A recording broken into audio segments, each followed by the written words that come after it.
Anyway, so I'll be speaking on two chunks of practical philosophy.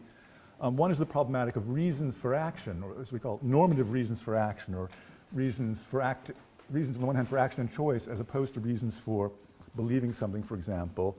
And the other is the ethical and logical problematic arising from the phenomena of justice and recognition, and the justice meaning the virtue that pertains to another, justice in the traditional sense.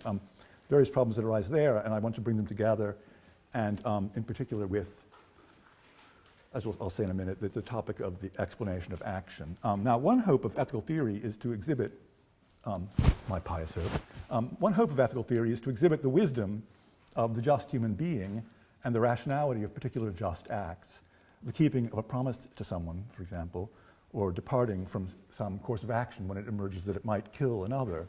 The just human being is the hero of ethical theory, and we would like to sing their praises if we could manage to do it philosophically. But there are various impediments. We find some of them, of course, in the Platonic immoralists. It's the beginning of term, so I'm teaching with the Platonic immoralists in Pittsburgh. So we find some of these in the Platonic immoralists, I suppose, and in the opinions of sensible knaves of all ages. Thus, Thrasymachus tells Socrates to face it and reflect that justice is the good of another, alatrion agathon. It looks like it's the only good in question, with at least the special case of just actions, is it ends up in foreign hands.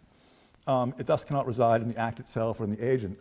So where then is the wisdom in the just deed? And Glaucon, in the next book, suggests, that maybe the songs of praise that we, as ethical theorists or anyone else, propose to sing, maybe the songs of praise that we devote to the just agent, particularly when she crosses her advantage in the act, is merely outward and insincere. Anyone who is aware of her case, when she's acting against her own good for the good of another, would think her most wretched and foolish. But we say this to keep up appearances and to protect ourselves, and so forth. It's kind of a fraud. Because obviously, because she's somehow acting against her own good and thus irrationally in truth. Now, the picture of practical wisdom that underlies these old-time memorialist challenges does tend to be a little crude, and the tradition has found much to say against it. Why shouldn't the good of others enter more straightforwardly into my calculations when these calculations are sound? So, but consider a few more textbook examples. The just agent, we want to say, wrongs no one, harms no one. These are traditional formulas. When it looks like something that she's doing might kill another, call him Arthur, she breaks off doing it. Thus, for example, she will hit the brakes when an unthinking Arthur happens into the road, and she will still forbear from what will kill Arthur, even where, unlike in that case, the cost to herself is considerable. But she will also forbear from killing Arthur, even when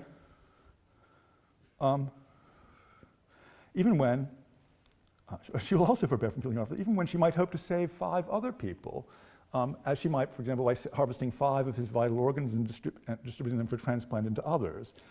So even if we grant that the good of another or of others can sound, in some sense, in an agent's a rational agent's practical calculations, a wise agent's calculations, even if we grant the good of others can come in, even if it's not a problem that it's another's good, it still looks like our heroine, our would-be heroine, the bearer of the virtue of justice, is doing a rather poor job of managing the goods of others. And matters can seem worse if we introduce the familiar example due to Robert Nozick, in which our heroine, by killing Arthur, can save 5 others, not just from death, but being killed and killed unjustly. So it looks like, she's just, if we try to contemplate what she's really like, the just agent, she seems to be tearing down her whole system in this kind of case, right?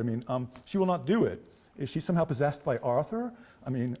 Even then you won't do it? No, her reasoning would be the same, whoever it was.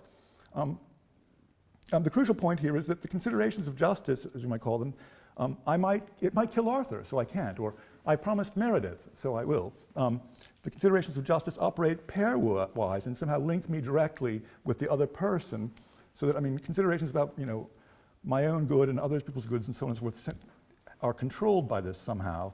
Pairwise with each single person I'm in some, we'll see what that means. Now, that's just a kind of statement of what kind of thing we're talking about somehow. Now a little something about, this will be a kind of, something about the doctrine of normative reasons for action, or whatever you want to call it. Now, consider again the crude position of the Platonic immoralist, that the just person's attachment to the good of another is fated to militate against her own, and thus that she is a fool. How does the contemporary writer on what are called normative reasons, or the kind of reasons that are reasons why you should do this or that, so to speak, respond to that sort of charge?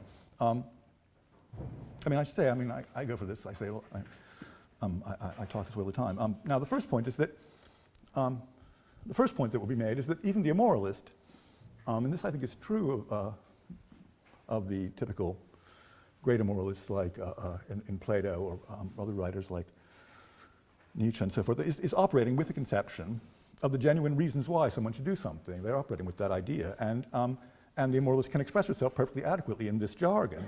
The unjust agent, the just agent rather, in Book 2 of the Republic, right? I mean, is acting from on a false and illusory reason. By contrast, the ideal unjust agent has a correct apprehension of his reasons to act and acts from them. It is a feature of this jargon, of this manner of speaking, that we tend to separate two topics: the inquiry into the reasons that we have, on the one hand, and the inquiry into the recognition and how the recognition of reasons, to put it rather crude, but engenders action.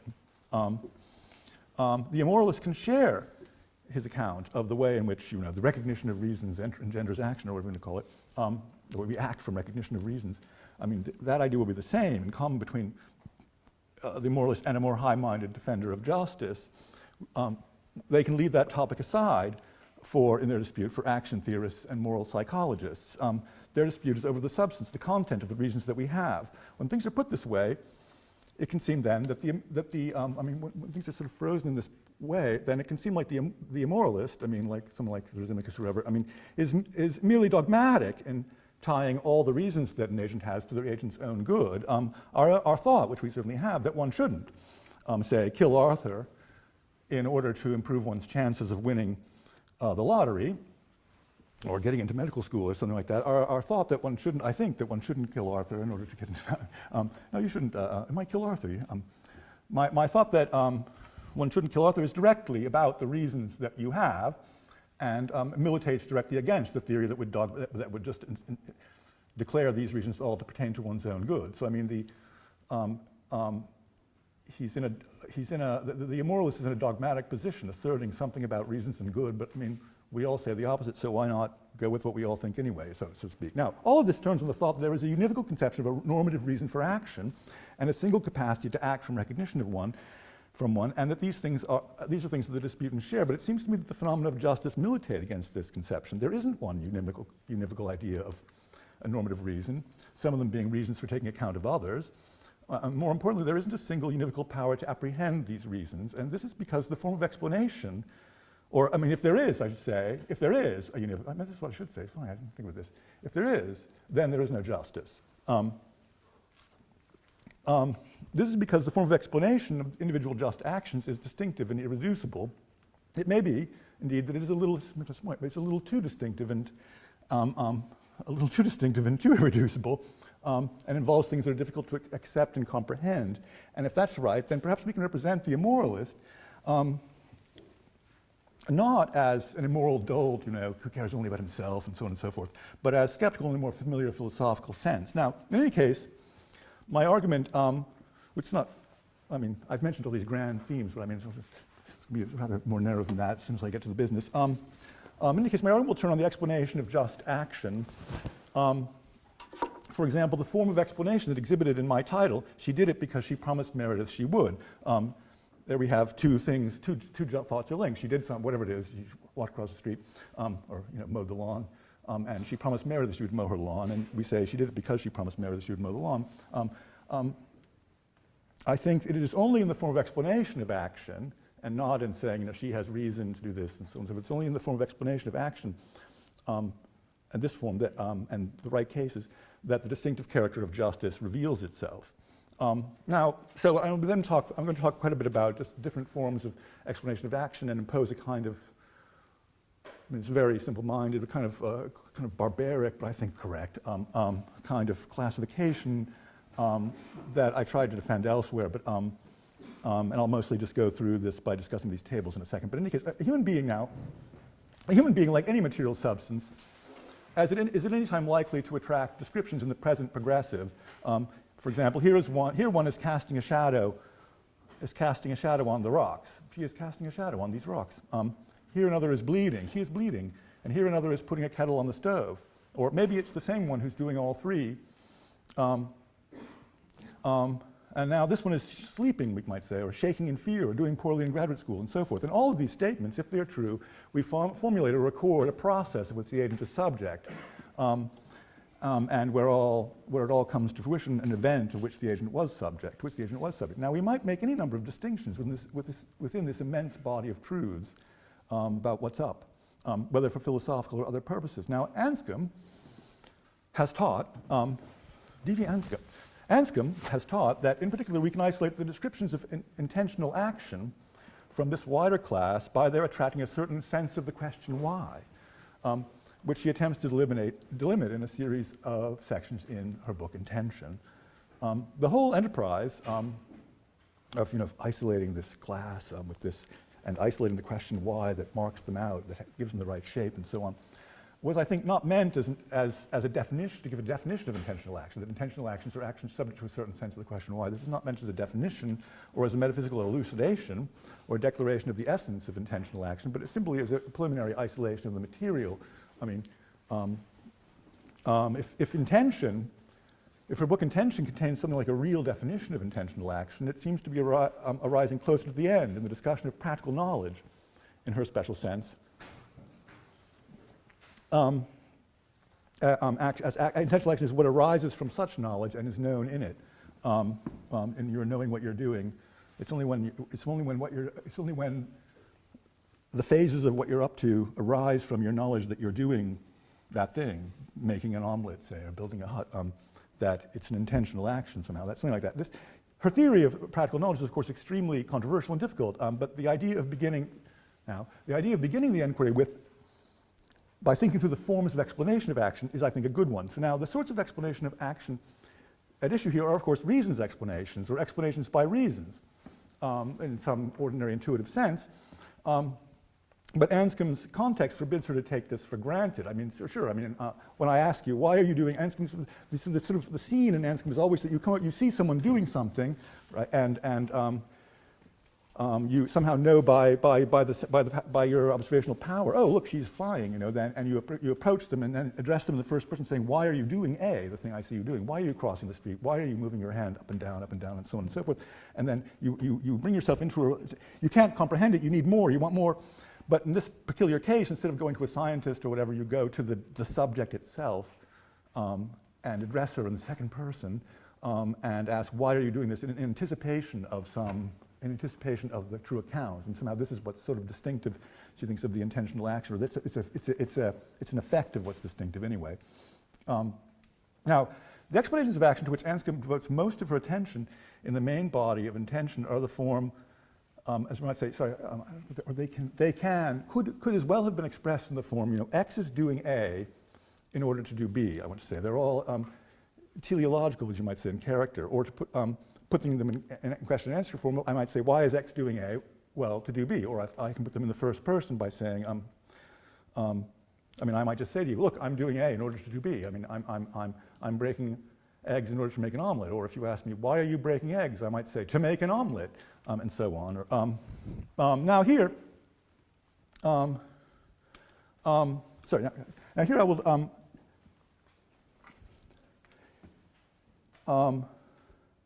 I'll move to discussion of my chart, I think. But now, this teleological one, I just mentioned this as a kind of, because it kind of governs, or somehow it governs all the possibilities. She doesn't explicitly discuss the to do, in order, I'm doing it, why? In order to do this further thing. I will instead focus on the because form, as I call it, of the explanation of action, where, when I ask, why is she doing this? Or when I ask you, why are you doing this?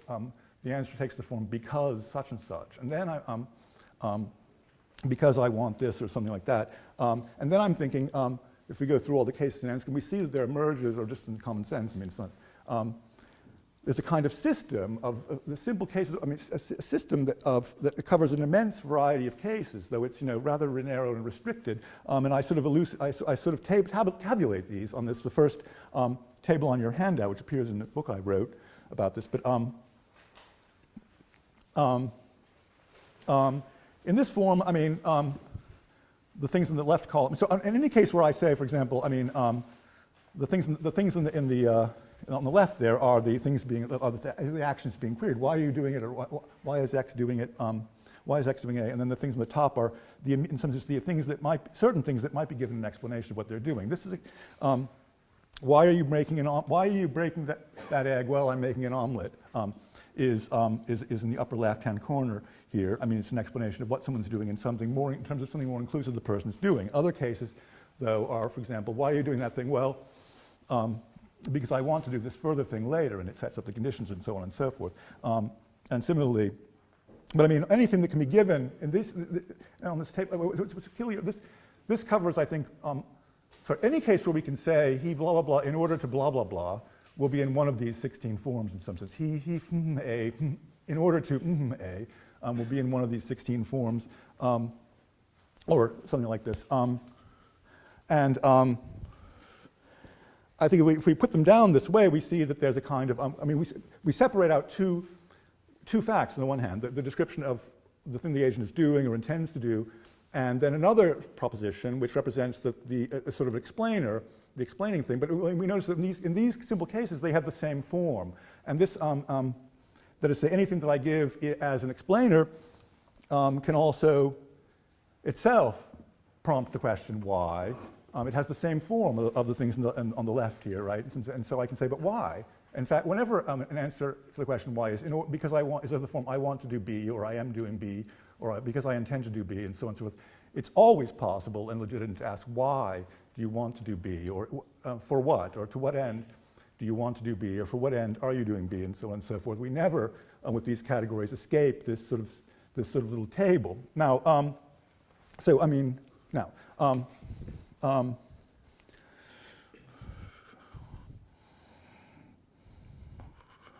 As I've represented this here, I'm imagining in each square, I'm imagining a little discourse, right, between two agents. Why? I mean, X is doing A. Why? Well, she's trying to do B or whatever. Now, this course can in any case be replaced by an affirmation. I mean, it might a complete proposition like X is doing A because he wants to do B, or X intends to do A because he's doing B, and so on and so forth. But one thing I want to point out immediately is that, and then perhaps that would have been better to use those forms in the complete proposition. Why is X is doing A because he wants to do B, or X wants to do A because he is doing B, and so on and so forth. One thing to notice is that in this, when I have the two propositions separately, the explanans and the explanandum, I mean, I'll just say X, the name of the person, let's say. X is breaking an egg and X is making an omelet. Those are true things. But when I put them together in an explanatory sentence, and this is something that's characteristic of many similar kinds of explanatory sentence, it has something to do, I think, with the character of substance, I think. But I mean, it's not just that it's, I replace X with he or she with a pronoun. I mean, I say Meredith is breaking an egg because she is making an omelet. This isn't just, I mean, this isn't a pronoun of laziness, as they used to say. I mean, it's actually required by, and somehow by what we're saying. I mean, and that is to say, because there always is a thought which would be quite different, that Meredith is doing something because Meredith is. I mean, that is to say, I mean, it's different. It's a different thought that Meredith is doing something because Meredith wants something. From the other thought that Meredith is doing something because she herself wants to do something. I'm thinking it's not, I mean, we find this in many places, but I think there's no way around it that the because statement itself, though it seems, if you talk about these things loosely, things, oh, well, the desire causes the action or something like that. I mean, that when you say the whole thing, you see that inside the statement of the expression of action, there appears an implicit, as you might say, first person. I mean, it isn't just, the pronoun is not just, the pronoun is special in a certain sort of way, and I think one can see that in the kind of case that we're interested in, which has to do with explanations of action as opposed to explanations of like the falling of a rock or something, or the growing of a plant and so on and so forth, the reflexive character, as you might say, is expressive of, is, as you might say, first person in character. Now, that's one thing I want to say. Now, another thing to point out is that, I mean, note that in these cases, like I have to explain, he's making an omelet, that's why he's breaking an egg, right? I mean, so he's breaking an egg and he's making an omelet. Then it's characteristic of that, anything on this table really, the same explainer at the top right can later on explain different things, right? So, I mean, that he's breaking an egg right now is explained by it that he's making an omelet, but the making an omelet keeps going even after the eggs are broken. Now he's stirring the eggs or beating the eggs and so on and so forth, and then later on, he's putting them in the pan and so on and doing all the other omelet things. So all along he's making an omelet, and it explains the same formula in some sense. Given the proposition he's making an omelet, somehow is given an explanation of a succession of different operations at different times. And in some sense, the very actions which are in that admittedly rather special, but I think predominant sort of a crucial case, I mean, the very things that the formula he's making an omelet can explain are precisely the things that in the end will constitute the making of an omelet. The action is, I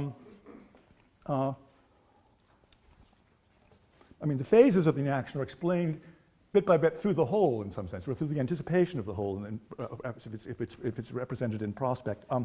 The phases of the action are explained through the idea of the whole in some sense, and this is precisely what binds them together, the glue that makes in the case of a complex intentional action, the glue that holds the different chunks together, like breaking the eggs, stirring the eggs, getting out the plate, whatever it is. I mean, the glue that holds them together and makes them an intentional action, as opposed to just someone being, is precisely expressed in the formula. She's making an omelet, and its capacity to be. And then the fact that it can be used throughout the succession in some sense. So I mean, anything that where we have as an intentional action in progress, it can always itself be given in explanation of its phases in some sense. I mean, and so I think again, I think this is a kind of an exposition of what Anscombe is saying. I'm thinking there was somewhat perhaps a special one in the first half of intention. I think now.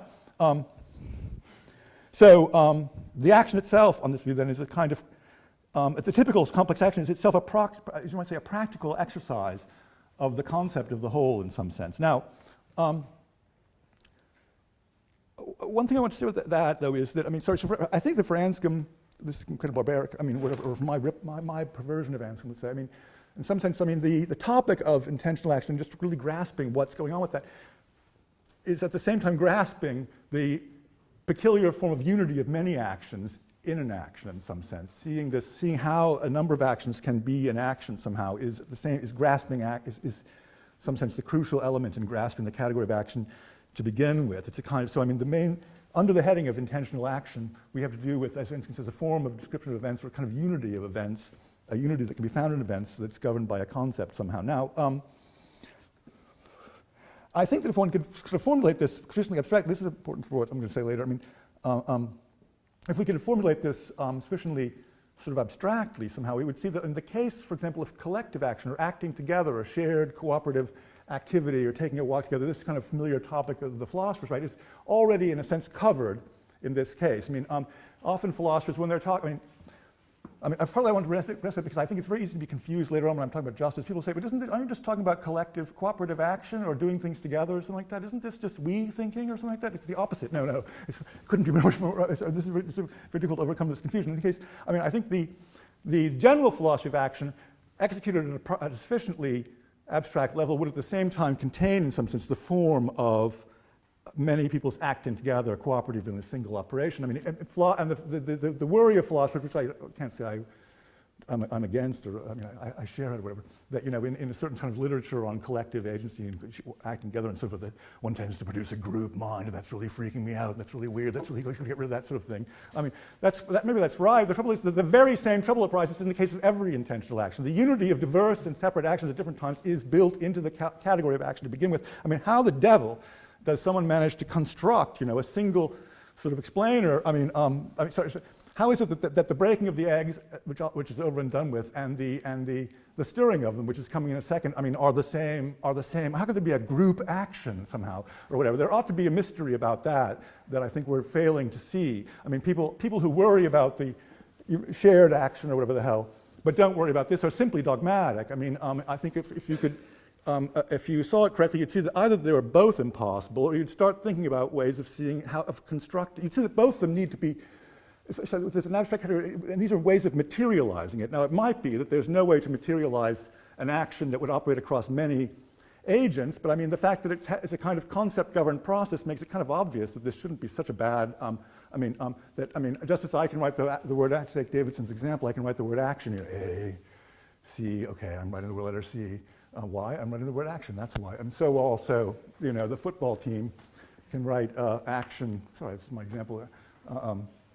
In the American Southwest, somehow they love to, all the small towns, they have football teams, just love to spoil the mountainsides by painting the name of the town on the mountain above it, So I was imagining Action, Arizona. My father, I know, did this as a boy, and you'd see it in the Southwest. He was from there. He was on the football team. Anyway, but they would take bags of gypsum and just completely destroy the beautiful desert mountainside by writing, the name of the town. So it's the Action, Arizona. So there it would be, Larry is writing the letter A with his bag of gypsum like this, right, and Meredith, or whatever, she's on the football team, sorry, whatever, is writing the letter C or whatever. So we have, as it were, they wrote the word action, thus destroying the view, and they're writing the word action consistent, if you like, in the fact that this one was writing the letter A, this one the letter C, and they did this, whatever. I mean, and when I do it, right, I just write A, C, T, I, O, N, but I mean, the same problem of the unity of a single process, of a concept-governed unity across a complex process is the same. Now, but again, this is a teleological unity. I think that when we come now in the end to certain kinds of in connection with justice, we see certain kinds of unity of actions. We do even see certain kinds of unity and correlation, and at least in some phenomena of justice, we see a certain kind of unity and correlation, and correspondence of actions across dispersed persons. This, I think, is a completely different topic, independent of collective agency or whatever, and because in fact the same phenomena, even if you imagined they were collective agents somehow or whatever, they would enter into the same, they would exhibit the same kind of opposition characteristic of justice. They can be in relations of right to one another and so on as well. In any case, now I'm just, that's kind of totally opaque, but no, it's not, it's so lucid. Are you amazed how lucid this is? So on the second page, right, on the left-hand side, I have a kind of reduced, I'll leave out all the intermediate characters, but we just want the basic form of a teleological, the teleological connection between states of affairs. Now, each of which is a manifestation of some kind of exercise or use of a concept, let's say, in the case that interests us. Now, part of the reason why I was so happy to affirm that when I take the fact that she's breaking an egg and she's making an omelet and put them together and say she's breaking an egg, sorry, let's give you a proper name. Meredith is breaking an egg and Meredith is making an omelet. When I piece them together and say Meredith is making an egg because she's making an omelet or because she wants to make an omelet or whatever, that I use she there and not Meredith, right? I was saying this is a sign that we're using, this as were she herself or something like that. But partly this is kind of obvious because we also, in the cases that interest us, we anticipate that the agent will be able to register the whole nexus in the first person somehow. So this is built into Anscombe's fundamental scene somehow, where in some sense the ur-knowledge, right, in her queriers, right, is always observational. Oh, he's moving his hand up and down, or he's crossing the street, or he's and so on and so forth. And then we approach them and ask them, why are you doing the thing? And then they say, I'm doing it because I, and so on and so forth. It's presupposed that there's both a third person and the bottom demonstrative, description of what's going on, and then which can then be, as it were, re-expressed from the inside, so to speak, by the speaker in the first person in some sense. So that's why I'm thinking, in any case, it's another feature of the table that I was considering, it's somehow, because the explainers, the things that give it an explanation are the same forms of the things that can be explained, we can keep going. This is why it's like, so we can keep stacking them up. This is sort of built into the nature of the thing, in some sense. But But it's clear, but from the contemplation of cases, that often the explanation of action, or if someone's wanting to act or wanting to do something. So if when I come to in the order, the AD order, as Anson calls it, when I start with he's pumping, why are you pumping? Oh, I'm replenishing the house water supply. Why are you replenishing the house water supply? And so at a certain point, we come to at some point in this series we might come to something which answers the question why, but is not or cannot be re-described readily. Takes us out of this form and takes us off the table in some sense. So a simple example of this, the simplest example is appetite and pleasure, I think, where, I can explain, why someone's going downstairs. Why are you going downstairs? Well, to get something to eat. But why get something to eat? Answer, I'm hungry. There I don't say, why are you hungry, in the same sense. There are various ways of asking that question, of course, but in some sense with that explanation of action, right, I exit this sort of cycle of the explanation of one volition by another and so on and so forth, and come now to put it in the jargon of St. Thomas, say I exit the explanation of one act of will by another, more inclusive act of will, and so on and so forth, and now explain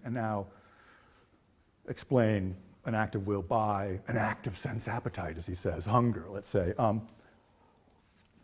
This is a different form, and so and can't be. But that's because it can't, and that's why it can't be queried in the same way. But it also gives a kind of end or finality to the sequence. Now, in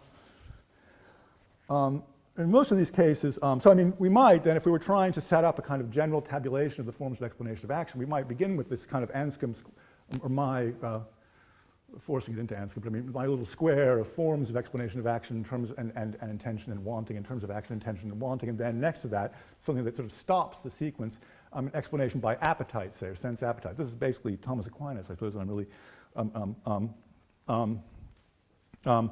that's another column, but not another row. I can get more and more involved. Now, and now, now one thing I want to say, sorry, let me just say this now, I didn't mention this before, but if we revert to the, just the general, my original table, right, what I left out and didn't discuss is that, of course, whenever I can explain what the agent is doing or intending or wanting to do, she intends to do B, A, she wants to do B, whatever, I explain that by, she is doing B, she intends to do B, and so on and so forth. When I give these accounts and so on and so forth, I presuppose, of course, that the agent represents some connection. Between doing A and doing B. The thing is, this can be fairly various, what kinds of thoughts the agent has about doing A that are involved and presupposed in her doing A in order to do B, or doing A because she wants to do B. But there's always something, there's also a thought about the action that she's doing and linking it somehow to B, as if you like, it's an instrumental thought about how these are means to that end or something like this. So I think that's kind of corrupts the case in some sense. So that sort of twists the material slightly to say that. There's quite various forms this can take, but now in the case of, so there's always, I think, whenever we have the explanation of one volition by another, to put it that way, there's always, if you like, an instrumental cognition or thought or belief that links them somehow, that's present. Or we can also impute that to the agent. And indeed, in typical cases, we only use that to do the explanation. Why is she doing A? Well, because she thinks that way, blah, blah, blah, blah, right? And I leave it implicit that she wants blah, blah, blah, blah, blah, and so on and so forth. But there must always be this connection. Now, in the case of the explanation of action by hunger, though, or hunger, I don't think there is any such consideration in the Cinder case. Right? I don't need to link hunger and eating by the thought that, say, hunger, so that eating would help with whatever. If it's a falsification to represent eating as, aiming at getting rid of hunger, for example. Hunger is, that's just a very common philosophy. They say you did it in order to get rid of the hunger, for example. This is not right, because hunger is, well, I won't bother going on about that. But hunger directly explains, without the mediation of a concept, without the mediation of a thought, I should say, a linking of contents, without the mediation of a judgment, hunger directly explains eating, and only eating is the thing, not dancing. Then that explains, the usual way, why I'm going downstairs or something like that. But it explains, moreover, why I want to eat. Now, so another reason for making this distinction is that philosophers sometimes confuse So the master category of desire, which was used by philosophers, right, covers up this rather elementary distinction between wanting in the sense in which it's an act of the will, I want to do Z, in which case one can always ask, well, why do you want to do Z from, say, appetite, right, which is never asked, about which we never ask. So I mean, it's just beginning with Nagel and the positive relativism. We have the motivated desires and the unmotivated desires. This is not, there's not one thing that can either be motivated or unmotivated. The distinction cannot be more diverse, it cannot be greater between the two forms of desire. They have in common only only the fact that, Aristotle's orexis, some abstract word like that covers them. One belongs to the will, and you can always ask, why the devil do you want to do B? And the other, hunger, for example, belongs elsewhere. And with it we exit the will and exit the order of this order of, and it is not connected to, wanting to eat by. So that's another way of putting it. We can see the difference because whenever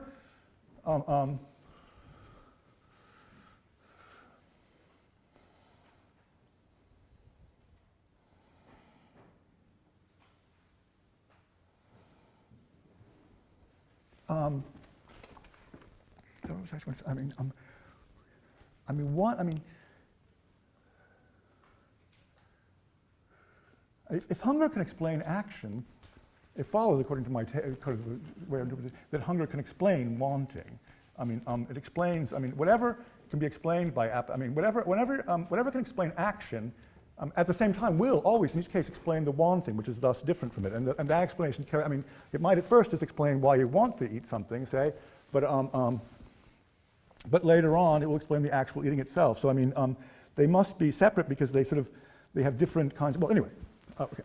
I'll leave that at that. I'm just trying to develop the idea of different columns. Is that right? The same rows, which is basically action and action in prospect in various ways, and so things, little completable things.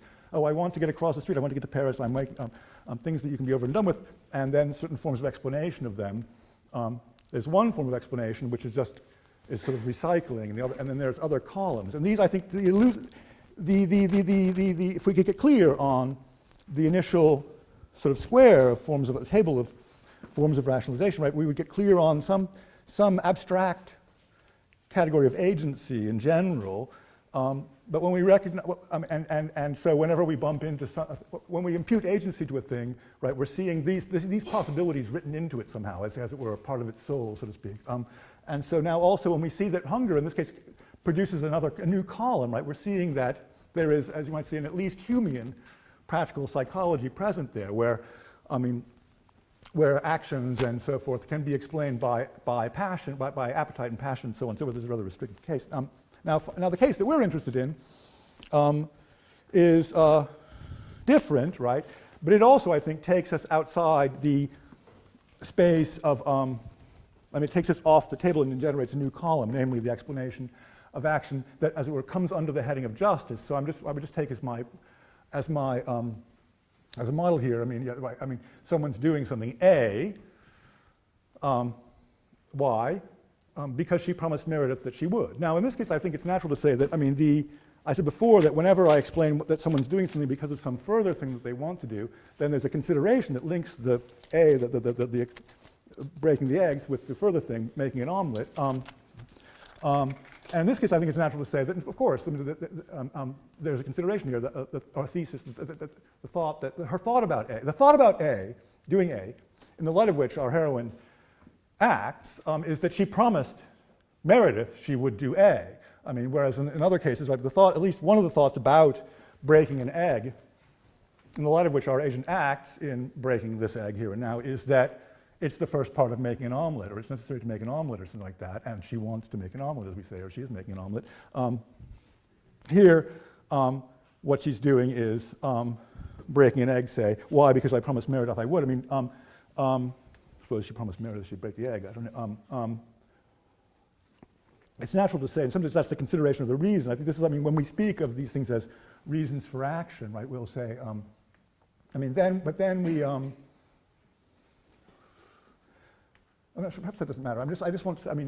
I'm marking my heading by saying because as if that she promised is like she wants to do, or I just want there to be a column. Where do I somehow in the cases that we're interested in, where what we have to do with is an exercise of justice intuitively. I mean, right, I might say that the virtue of justice in some sense is in the position of wanting or intending or something like that as the explainer here. And the consideration, I promised Meredith I would, is something that links it up to that if you like, that's fine.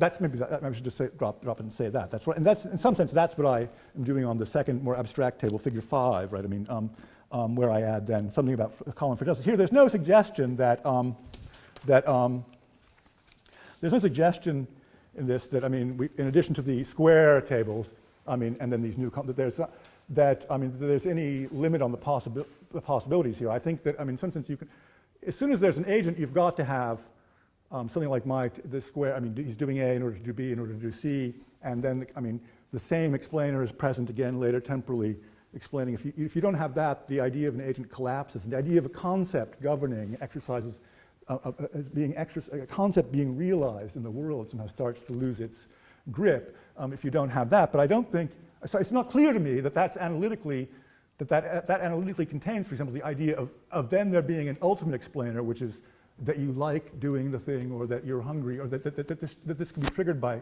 appetite. For example, if there are sort of corporate agents, right? I mean, and machinery applies to them, then there wouldn't be that, I would think. And on the other hand, I don't think that fancy explanations, like, or sort of ethical ones, say, I mean, that it's most valuable and so on, I mean, are written in either. I mean,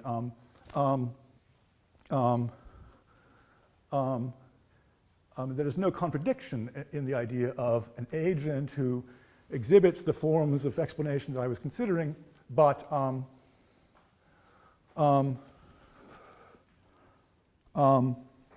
mean, in the first table and so on and so forth, but then not having anything like justice or appetite. I mean, I was trying to put this. Maybe Hume's right that I mean, or something like this is a vulgar, crass Hume, or kind of worse than Hume.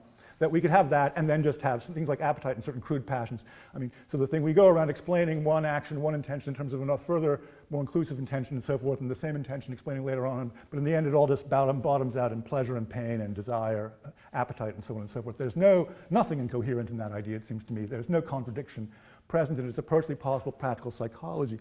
I think that, I mean, because I just think that it's not true of me, and this is because I'm a human being, and that there are other, I exhibit a different form of practical psychology, one that's contained in the human, or what comes with my being human. For example, the possibility of justice is contained in this. Now, that's an elaborate thesis, which I'm trying to work this out as part of a monograph, in which that would be one of the things I'm trying to argue for. I'm not, of course, not arguing for it here. Now, finally,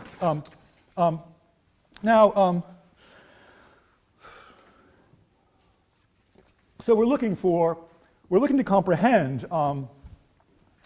the forms of explanation at issue here. We're looking to comprehend, in particular, the right-hand column. And when I say my topic is, she did it because she promised Meredith she would, I want to understand. I don't want just any case of this, because often there are many cases of doing it on an ulterior motive. But I mean, where of course you wouldn't have done it if you hadn't promised her. But you know, you want to have done at least one promise keeping this week, because that way something will happen. I don't know. But in the case we want. We're characterizing the act as one of justice, and we want to understand what's going on there. Now, and my thought is, I will just kind of end by finally getting to my example. I mean, sort of example is that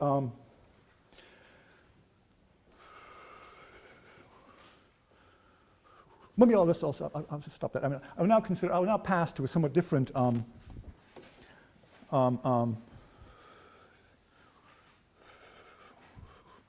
So let's consider now the Humean farmers from the famous passage in Hume's discussion of promising in the section on justice in the treatise.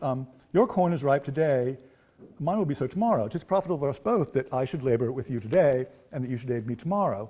I have no kindness for you, and you know it, and know you have as little for me. I will not therefore take any pains upon your account, and should I labor with you upon my own account in expectation of a return, I know I should be disappointed, and that I should in vain depend upon your gratitude. Well, this is rather dismal. Here then I leave you to labor alone, and you treat me in the same manner. The seasons change, and both of us lose our harvest for want of mutual confidence and security. Now this is, what Hume is imagining is a kind of exchange really, in which, in which one party acts now, another one later. But of course, because I can't count on you acting later, right? I can't, I'm supposed to not be able to give you this camp. Now this, I'm not myself worried about the cases where one of the sides is a rotter. I'm only wanting to consider the ideal case of beautiful, just, already developed just people. But now, and I think in order to consider that, it might be best to consider a case of what Hobbes calls a covenant of mutual trust, in which the initial state is not one in which one party acts now and another one later, but in which they come to terms and both act later, and moreover independently in spatially separated ways. So I mean the case. One feature of one reason that Hume I think is attractive is that he sees, I think rightly, that it's all throughout this is for him the initial, this case of a promise given is somehow for him the initial case of a promise, right? It always has, there's always an element of, the promise itself does not involve any kind of love of the other agent or any kind of, it always involves a kind of distance between the agents. There's several features of his treatment that are good, but I mean, for my purposes, I want complete symmetry of the agents, and so I'll have them both be acting separately and so on and so forth. So the case I want to consider is one in which, say, the two agents, suppose that I used to grow corn, say, I'm going to get this right. Sorry, I got this wrong.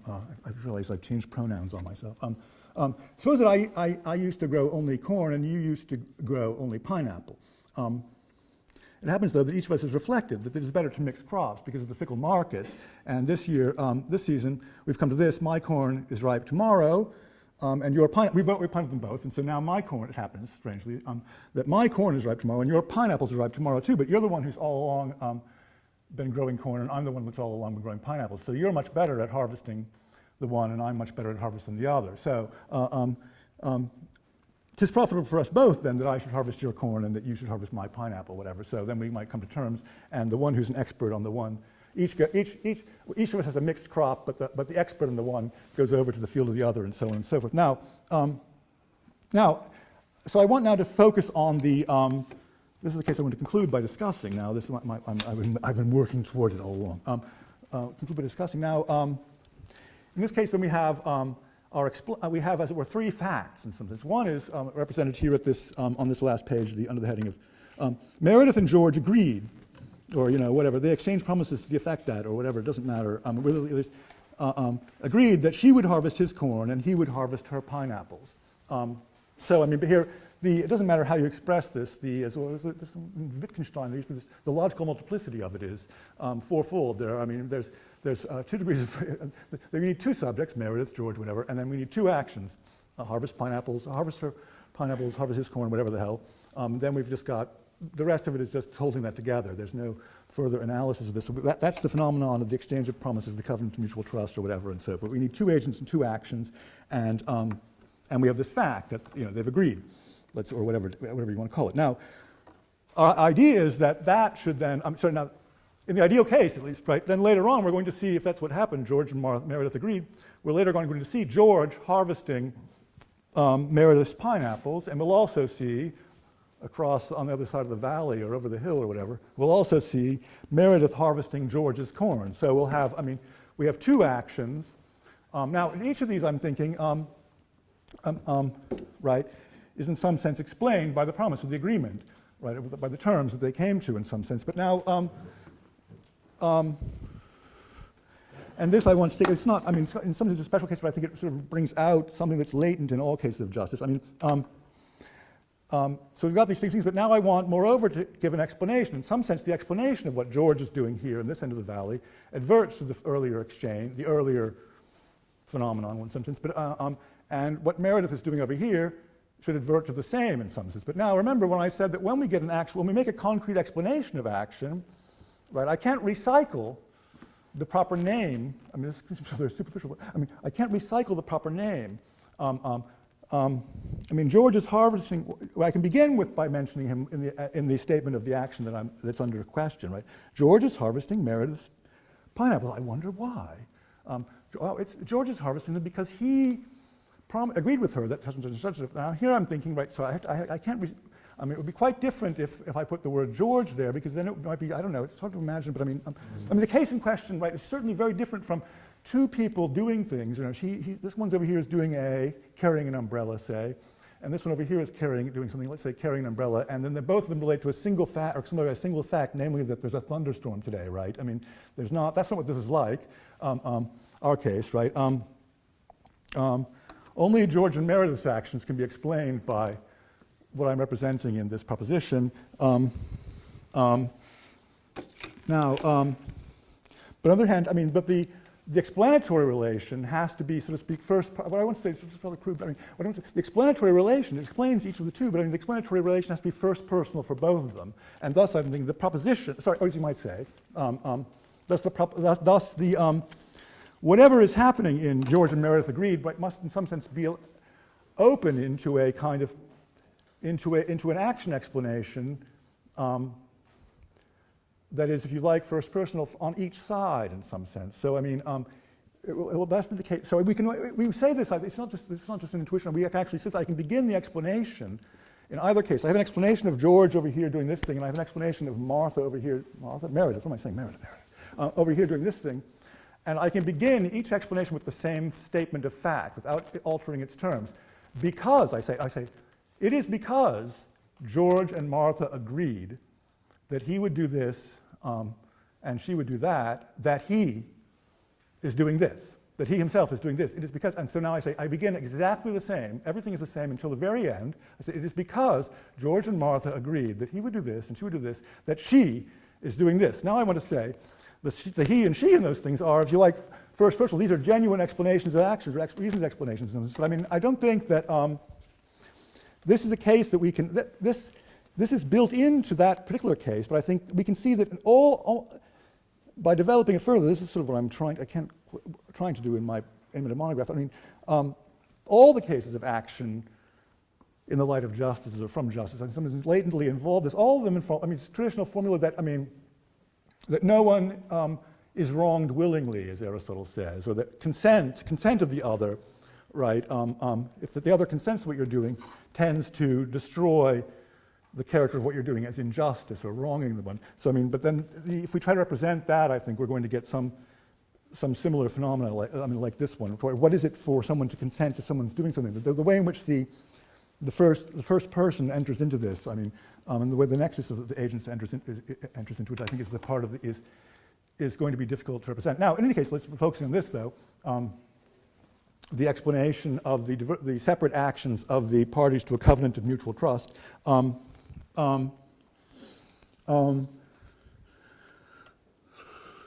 think that we cannot represent these agents as, it's not as each having reasons, right, and recognizing them and acting from them. I mean, the element of the common exercise of, there's a certain, because in a sense we would like if I try to, and take other cases, if I try to represent, I want to say, if Meredith is breaking an egg and Meredith is making an omelet, and moreover I want to join them in saying Meredith is breaking an egg because she's making an omelet, or in order to make an omelet, if you like, well, that is, say, the fact that she's making an omelet is in some sense present to Meredith, as you might say, or something. I don't know how to put this, but she can apprehend this in the first person, and now, and she also represents the consideration. If I break this egg, then I'll be done with stage one of making an omelet, and that's why I'm breaking this egg or whatever. She can represent all these things first personally in some sense, and we can think of her as apprehending truths in a first personal form. This is the sort of standard theory of first person things that's in Frege and other writers, right? That there's a kind of, each of us is given to himself in a unique and particular way in which he's given to no one else, the first person, and so on. That's okay, but now, and that seems like a reasonable account, a reasonable enough account in the cases I mentioned before, but I think it won't do here because we want the two agents to be moved by the same, we want the single fact to contain explanations of both. We want the two agents to be moved by the same in a certain sort of sense, but we want the two agents to be moved first personally, that is to say not through a third-party representation, but it's clear that although I can have, if you like, coherently, the philosopher can suppose that I have my own first-person self-concept, and so does she, right? It's part of that whole view that I can't apprehend her first-person self-concept, and she cannot apprehend mine. Each of us is given to himself in a unique and particular way in which he's given to no one else, as Frege says, and so on and so forth, right? So that means that we can't have the agents in some sense. If I try to represent it as a proposition, which they recognize, right, I'm stuck, because I mean, one can only represent one end, each of them can only represent one half of it, and so on and so forth. So I think I need another way of representing the so-called meeting of the minds, or what's going on in this kind of case. It isn't recognition of the truth of the proposition or anything like that that is governing Meredith's movement, I think, and it isn't recognition of the same proposition. There isn't any propositions the same in the two cases. And sorry, I will now stop because I've run out of time, and say that I think that